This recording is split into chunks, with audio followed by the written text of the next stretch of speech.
Welcome, welcome. Thanks for joining us, Mckayla. My name is Lori Michaels, and this is Victoria Hall, and we work with Marianne Williamson's Repair America movement. We are former grassroots leaders for her presidential campaign, and we are very interested in knowing why Marianne Williamson, who we respect so utterly, is really interested in you, why she endorsed you. So we know that you've got some interesting stuff to say and that you've got some values that align with us, and we would love to explore those with you. Okay, great. Awesome. I actually found out about you before Marianne endorsed you, and was very interested in your campaign. So when she endorsed you, I was like, yes. Anyway, so one thing that we all are kind of new to politics. So a lot of people that we know are like, what? You're into this politics thing? They're like, oh no, that's toxic. And it's like, we're like, well, it is toxic because great people like us haven't been involved in it yet. So I'm just wondering how you got involved in politics and what you love about it and how you think it's not toxic, or hopefully hope to make it not toxic. Yeah, so actually I was not politically engaged at all for the same reasons. Not only did I think that politics were toxic, but I feel like no one in politics was speaking to the issues pertaining to my community. For so long, it's just like we live our lives every single day and nothing is changing no matter who's in office. And so I kind of got to the point where I didn't, I really didn't care to bother with politics. I just, would try to figure things out on my own. But what really made me start looking into politics was specifically when I got caught up in the criminal justice system. And I just got caught in this vicious cycle, all because of traffic tickets, which landed me in jail in the detention center out here in Charles County. And so at that point in time, I decided to start looking into legislation because to me, it was just so very unacceptable that a minor traffic violation could, end up with someone being incarcerated. And it wasn't even about it being a traffic violation, but it was more of the fact of me being impoverished and, working minimum wage job to minimum wage job whenever I could find a job. But essentially me living in poverty ended up with me being incarcerated.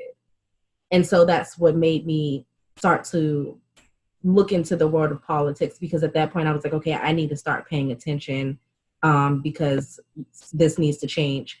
And it was at that moment, I would say back in 2014, when I decided that one day I would run for Congress. And it was so like completely like out of left field for me to say that. But at that point, I didn't want to get involved in politics. I didn't want to run for Congress. I got involved in politics and I decided that I wanted to run for Congress literally because I felt like I had to. You said you're involved in your community, and I completely neglected to say what your community was and where you're running for Congress, which is in Maryland's 5th District, correct? Yes, correct. Okay. And for the benefit of those who don't know you yet, your last name is Wilkes. So. Yes, and I am challenging Congressman Steny Hoyer, the second most powerful Democrat in Congress. Which is a big deal. Yeah. That's badass. It's badass. And there's a lot of people who are happy to go with the status quo just to keep it Democrat instead of trying to actually create leadership that is like the constituency, which is what you are trying to do. Yes, exactly. Yeah. And I wonder too, you grew up, you grow up in the 5th District, right? For the most part, yes, I grew up in the 5th District. So how do you think your life would have been different if people like you were in Congress rather than Hoyer for how long has it been? 20 years? It's actually been almost 40 years. Oh, really? Okay. Yeah, very long time. My life would have been so much better if there were someone like me in office, like a regular person, someone who didn't take money from for-profit prisons, someone who didn't take money from insurance and pharmaceutical companies, someone that didn't take money from fossil fuel industry, someone who cared about housing that actually would have a housing policy. Steny Hoyer doesn't even have housing policy. But that's something that would have helped me. I mean, just someone that cared about the issues that were hurting us. I mean, people in my community out here, and not even just here, but everywhere, if you get government assistance, you're forced to live in poverty. Because should you dare to go out and get even a part-time job making minimum wages like $7 and some change an hour, you become disqualified from certain social programs because it's like, okay, well, you're poor, but you're not as poor as you were before. So, you're not eligible for this anymore. And that's happened to me so many times. It's happened to so many people in my community so many times. And I know you're in favor of a wealth fund, a social wealth fund. Yes. Where did you find out about that? So actually, one of the volunteers in our campaign that was helping us, because we all stayed up, like a bunch of us, like until like 2 or 3 o'clock in the morning, sometimes just going over policy, like, just going through it to make sure that we weren't leaving any issue out, because being someone who has felt unheard for so long, I wanted to make sure that we can make every single demographic of people heard. And so we had a volunteer in our campaign that had suggested, universal basic income. And this was back in May of last year. And so I was like, okay. And I was, I didn't really understand back then about the whole universal basic income. But when he, explained it to me about the social wealth fund tax and how basically it would give, everyone a share in stock and it would be paid out to them annually, and it would be something that could grow, over time. And to me, I thought that was a great idea for us to do that. And so I just thought that was wonderful, on top of, bringing jobs to the district, on top of, federal jobs guarantee, on top of providing people with livable wages. I thought that was something that people in our district deserve. I mean, especially when we talk about, people who do other kinds of work, like unpaid work, people who are stay-at-home parents, people who do commissioned work, people who are like artists, musicians. And so it was just a great idea and something to help lift people out of poverty. Awesome. And I know that education is important to you. You have kids. Yes. And I read your story where you said you moved when you were a kid, school districts, and you noticed the difference between the different school districts. Can you talk about that a little bit? Because I know Marianne talks a lot about how we base our education funding on property taxes and how we need to just do away with that. Yeah, it's completely inequitable. So I went to school for about the beginning of my life as a child in Prince George's County. Now, all parts of Prince George's County are not, they don't bring in the entire Prince George's County doesn't bring in low property taxes. So I just want to say that. But the areas that I was living in, the schools that I went to, they were kind of like older, bigger classroom sizes, and, just some of them like really small, outdated. And so when my family moved us out here to Waldorf, like everything was completely different. The schools were new. I mean, I was a kid, so like to me, the schools looked like schools from on TV. Like back then it was like Nickelodeon and Disney. Like I felt like I was at a school where, one of my favorite characters from a Disney show or Nickelodeon show was. Like it was a complete culture shock to me, with the small classroom sizes, all the resources, the after school activities. It was just so different than what I have been used to. So what policies do you have for education and children that you think will change that? Yeah, so for one, I want to change the way that we fund our schools. So I think that we should federally fund our schools in addition to property taxes, because depending largely on property taxes to fund public education, it's just inequitable when we talk about certain areas that might not have high property tax values compared to others, like how I grew up, going from one school to another school and just seeing the dramatic difference. And also ensuring that teachers have a base salary of $60,000 a year. My son is in the 3rd grade and is on his 3rd teacher of the school year. And I've noticed a pattern of, teachers not being able to, sustain their job as a teacher because it just does not pay enough. I mean, teachers are being forced to work 2, sometimes 3 jobs, just to get by. They're having to depend on parents to supplement for school supplies because they don't have the resources to buy school supplies for the classroom. We're having issues with schools not being able to handle certain people with certain children with behavioral issues, or being able to put people on staff like social workers or therapists, or have someone to come in and actually help the children besides throwing police officers that they call resource officers in school because they don't have the resources, they don't have the money.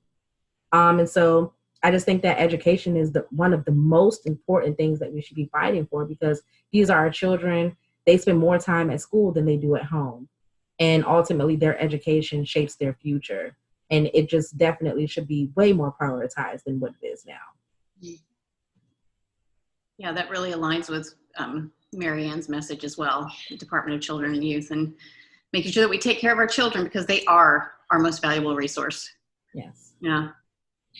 So if you have people in your district that don't know anything about you and really are fed up with politics and would prefer not be involved, what do they need to know so that they understand the importance of getting out and voting and trying to shift what's happening in your area for the better? Yeah, I mean, for one, I would let them know, look, I wasn't involved in politics either. But it's all about letting them know, just because you're not involved in politics doesn't mean that politics isn't affecting you. And the fact is that everything is political. And our votes absolutely count. And when we don't vote, we lose that chance to exercise our voice. We lose that chance to speak up for ourselves. When you are upset because you can't pay this bill for the month, because your job isn't paying you enough, that's political. When you go to the doctor and you get prescribed a certain type of medicine, and you go to the pharmacy and they say, well, we don't cover this. And you get so upset because you pay your health insurance premium every month. And why can't I get this medicine? That's political. Everything in our lives can be tied to politics. And so that's something that I would tell someone who says, they don't want to be involved in politics. It's toxic. They don't want anything to do with it. Well, you have to let them know everything in our lives are political. And just because you don't want to be involved in it, it's still going to affect you. And so the least you can do is exercise your right and exercise your right to vote and let that be your voice. I have to say, you have a really comprehensive set of issues on your website. Yes. I'm not sure that there's anything you missed on there, but I mean, that was the goal, though, because like I said, I was someone who has felt ignored for a very long time. And so it was just really important to me to not leave anyone out. I mean, even now our primary is maybe almost a little over 50 days away. And I'm still let's add this. Every time I find something new, because I just don't want to leave anyone out. I don't want anyone to feel like how I felt for a very long time. I love that you have chosen to just be you, as opposed to a figurehead or what somebody thinks should be a politician, because we've had so many people. Well, I was in the Army, and at that point in time, there were things that you couldn't talk about because people could use it against you. But that seemed like a real dichotomy, because if you talked about it, then people couldn't use it against you, because then it's not secret.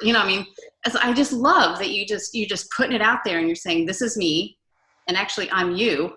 So let's help each other. Yeah, I mean, Love that.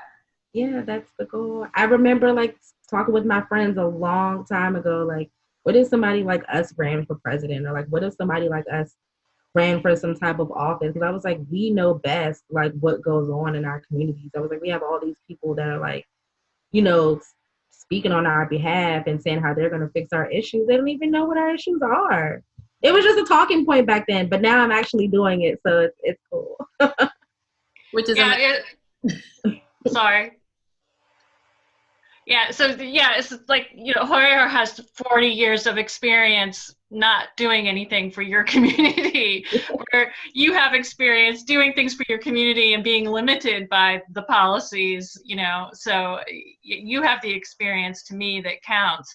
And you're not the only one like you that is running around the country. I've noticed that you on Twitter are a tweet about the other people who are running for, and you guys seem to support each other, and there's just a really great wave of progressive candidates out there right now. I wonder if you wanted to talk about that a little bit.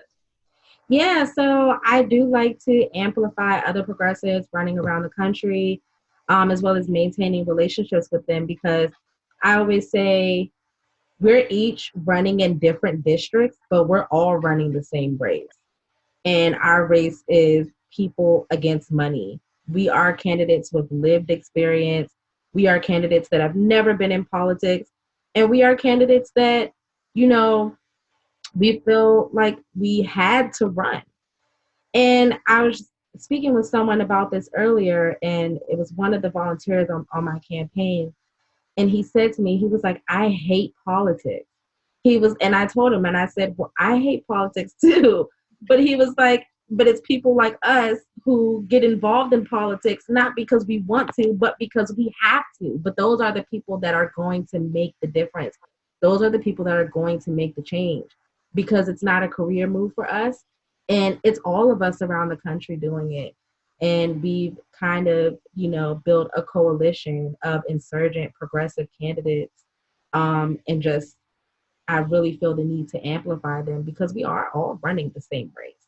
We, like I said, we're in different districts, but it's all the same.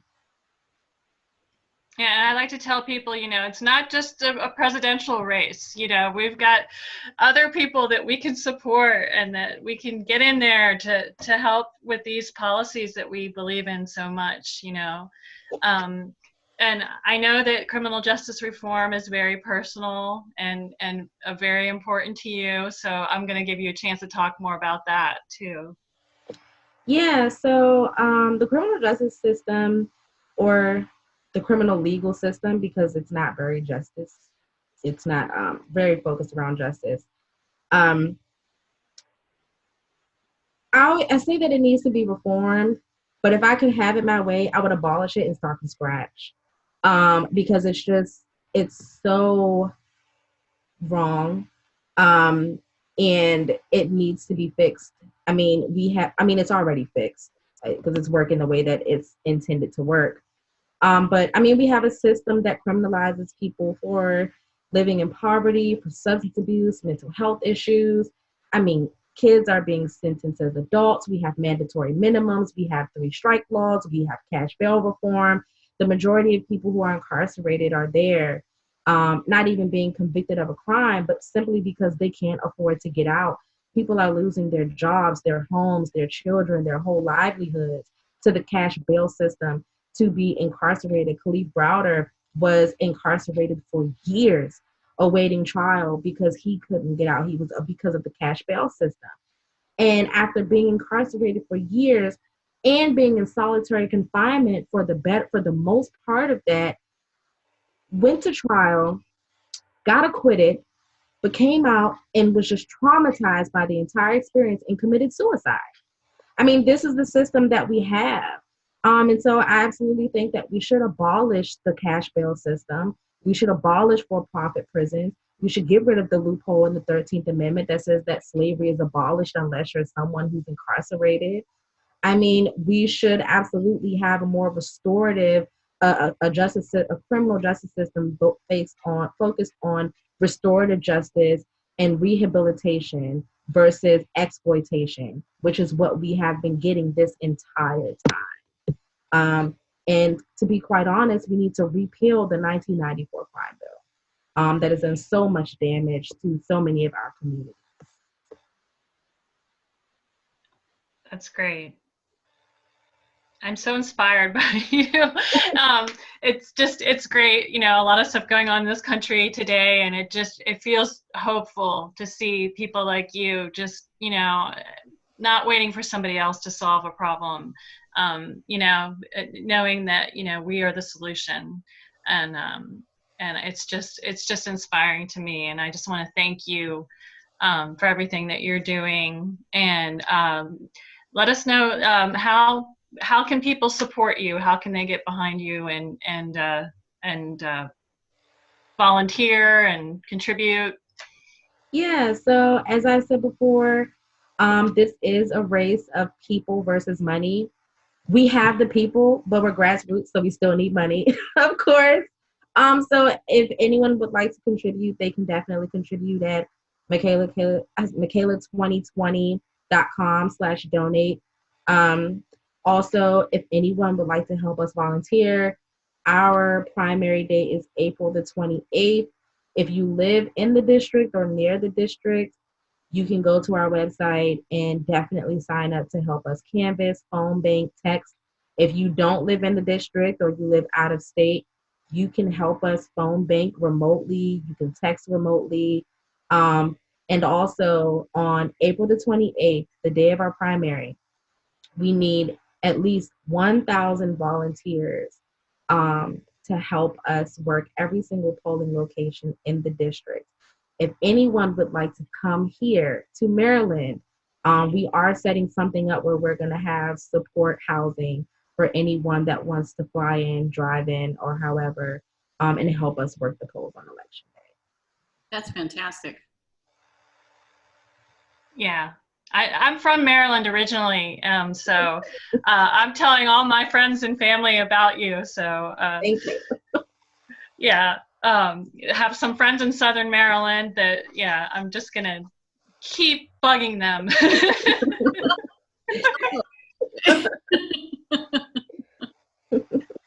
Marianne at one point in time said, "Please be obnoxious for me." So. Yeah.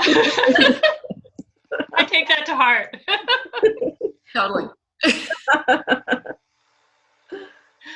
Well, thank you so much for carving out the time for us. I was so excited to meet you because Victoria has been singing your praises for a while. So, and we're thrilled to be able to support you in any way we can. Well, thank you guys for just like having me on and just having this conversation. I really enjoyed it. And, you know, this is the type of stuff that helps us get the word out there as progressive candidates. I mean, it's podcasts and like shows like this that really help us to get the message out. Well, that's awesome. Great. Yeah. We want to support each other just like you're supporting all the rest of the progressive candidates.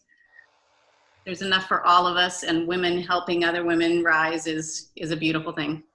Yes, which is also important because we have an entire delegation in Maryland that is men. There are no women. So, yes. We need to change that. Yes. Hopefully. Everybody needs to remember to vote on April 28th. Yes. And your website is Mckayla2020.com. Yes. And can you spell Mckayla out loud? Mckayla. Perfect. Well, cool. Maybe we'll see you again. Yes, hopefully. Thank you, guys. Thank you so much, Mckayla.